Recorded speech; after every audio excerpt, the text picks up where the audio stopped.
G'day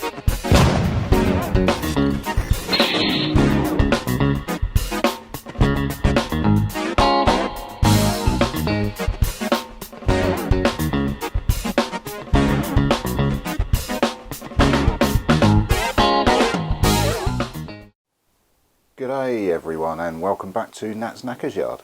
I'm Nat and this is my Nackers Yard. Now, for those that are returning, we'll see not a lot of change in the Nackers Yard, nothing new that's knackered. Well, there kind of is, and it's me. Welcome to the COVID edition of Nat's Nackers Yard.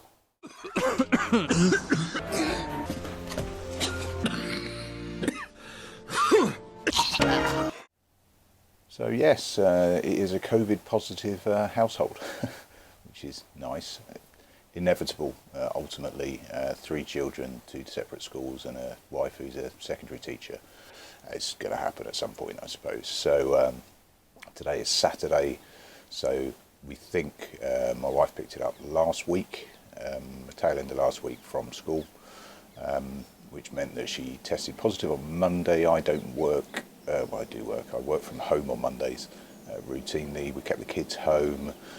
By the middle of the week, myself and the children went for a PCR test, so they're more sensitive than the lateral flow ones. And yeah, we've all got it. Wonderful. On the bright side, we should be clear by Christmas, so it shouldn't cock up Christmas plans. Well, we shall see. They're fine. I'm fine. There's no underlying health conditions in the household.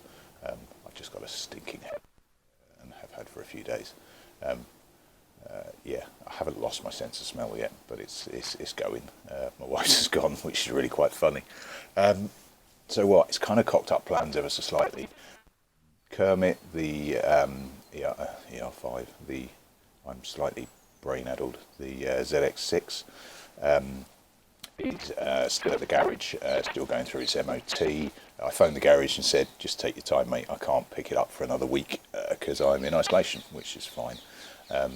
So that's all going fine. He was doing the tyres, yesterday, and noticed that the bearings were shot at the back. I just said, you crack on and do it, mate.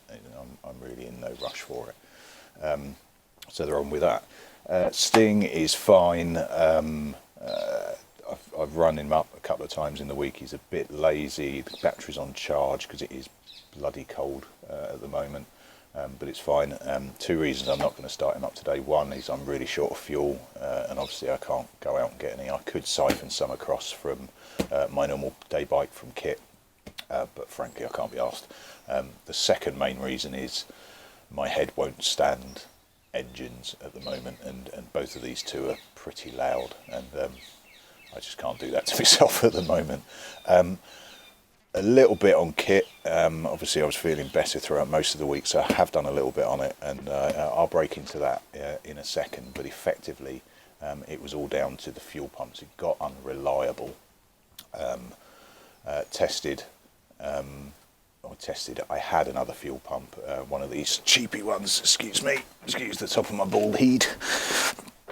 One of the bog standard cheap Chinese ones, and I've said in a previous video about, I dropped a bit from Motorcycle MD about these, just saying that they're just, although they are cheap, they are not worth the small amount of money you pay for them, because they routinely fail, which is pretty much what I thought it was. So I ordered a second-hand OEM one for kit, which was about similar cost actually. I think about another £5 on top.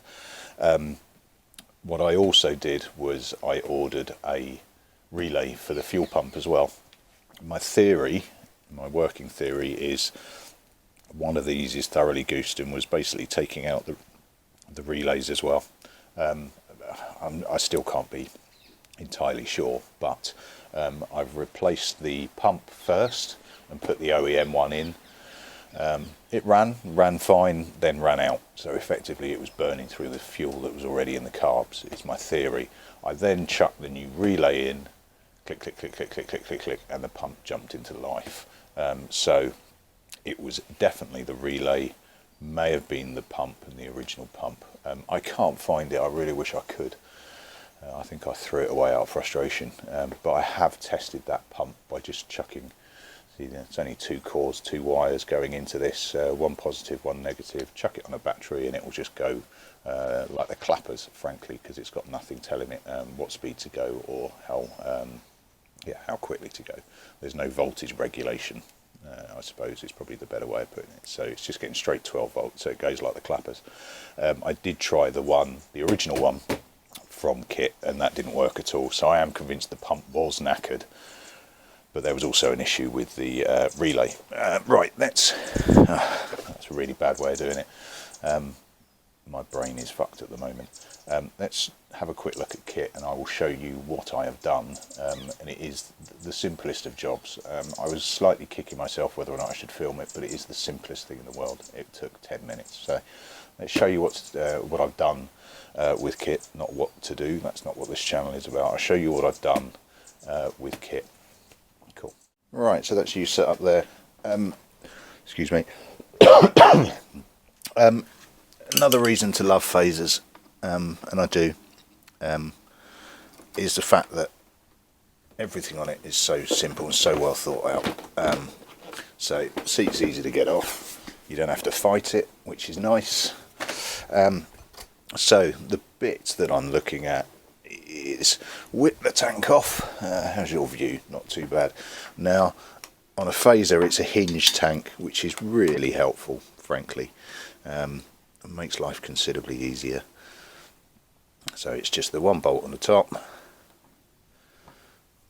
which comes off nice and simply, although I've desperately tried to lose it several times.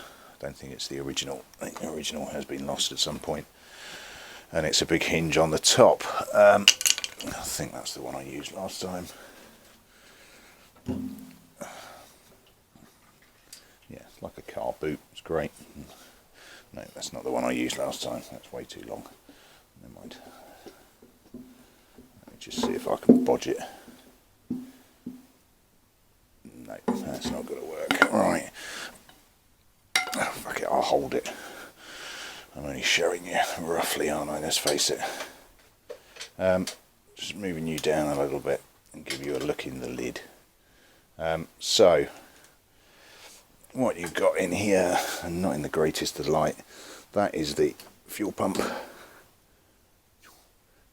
So you've got an in and an out and a straight 2 lead straight in. It is that simple, and that simple to change. It's just drop straight in, and it's just, you know, quite often here, plug and play. It is just straight plug and play. It is the simplest thing in the world, and obviously to change it, it's nice and simple. It's just in and out. Obviously turn the fuel off at the tap first, get in 1, 2, have something to catch because there will be fuel in the system, plug in the other one, and off you go. Simple as you like. Now looking at the relay, let's just get you in a better position. That's you in a better position. So looking at the relay, the relays are in different positions on different bikes, obviously. In the Kawasaki, it's right under the cowling, off the side that way. I just jumped online, had a quick look. With the fuel relay on a FZR 600 phaser, and literally it is, you know, a couple of seconds internet searching. I do look at, God, my hands are cold and I am physically weak at the moment, even more so than usual. There we go. Yeah, it does make me really respect people that did this in the days before the internet, because the information is so easy to find now. It's not just porn. Well, there's a lot of that too. So that's the relay there, and it is just a straight plug in, plug out. I'm not going to take it off because my hands are cold. So straight plug in, plug out, and exactly as I said, when I plugged that in, it heard the tick, tick, tick, tick, tick, tick, tick as the fuel pump primed, and kicked straight back in, which was brilliant, because I do love this bike. It is serving me well. It's doing its job really well. I just can't use it at the moment because I can't go anywhere. Yeah, nice and simple. Nice and simple. Right, so that's about it for this week. I don't think I'll be doing a great deal tomorrow either. Still feeling kind of shitty, but you know, all fine. Just got to work its way through, isn't it? A good opportunity though to give a couple of shout outs, I think, and people that merit it for really different reasons, I suppose. One's a relatively new channel, Ryan's Garage. He's been working on a Honda Super Dream and he's been struggling.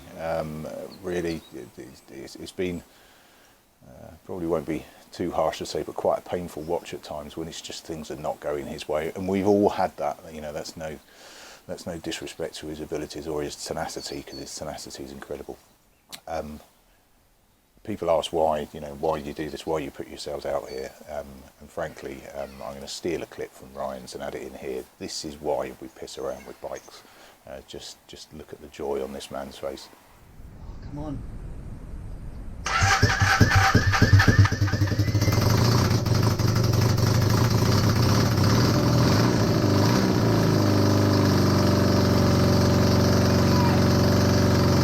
The only other way you see joy like that on a man's face on the internet is on the sites that I mentioned before.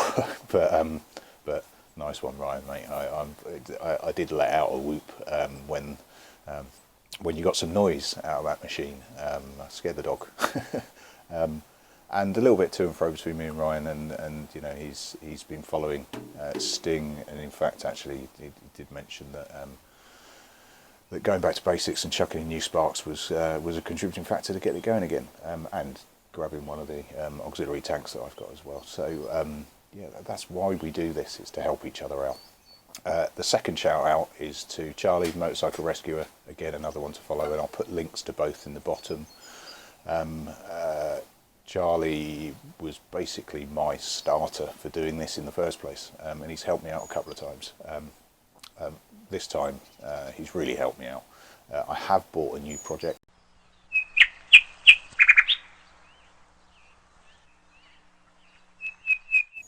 Which I'm really looking forward to getting my hands on, and was due to be picking up today. Now obviously I can't, because I'm isolating and I'm being, you know, a good citizen and not spreading my germs around the UK. Because of that, Charlie's picking it up for me. What an absolute star. So you may see it on his channel beforehand. I'm entirely happy for him to do so. But yeah, looking forward to that. He's picking it up and he's going to store it for me. And hopefully, all being well and all of this stuff working its way through, I should be able to pick that up next weekend. So could be a busy weekend next weekend of a new, I say project, it's running, it's MOT'd. The principal reason that I've got it is ULEZ compliant, or the ultra low emission zone compliant, which, as much as I love kit isn't. So it's potentially my new day bike. Failing that, it might just be a smart up and sell on. I don't know yet. I think my plan at the moment is to personalise it. It's to just piss around with it. It doesn't need it. It's in good shape. It doesn't need repainting. But I want to do it. I want to try out my paint gun. I want to get better with it. I want practice. And frankly, the best way to practice is to do. So that's my plan with that, is to basically sell on, or wrong, post MOT, sell on Sting, sell on Kermit, the ZX6R, create a bit of space in here and have a bit of playtime with some paint, because that'd be fun, and it could be interesting to watch and see me fuck it up a few times. But fundamentally, that's the way we learn by doing. Get it wrong a couple of times and see what happens. Right, that's me. Thanks for watching. Apologies, it's not the most entertaining one that I've done. But yeah, feeling pretty shitty. But, you know, these things happen. Thanks very much for watching. Cheers all. Catch you later.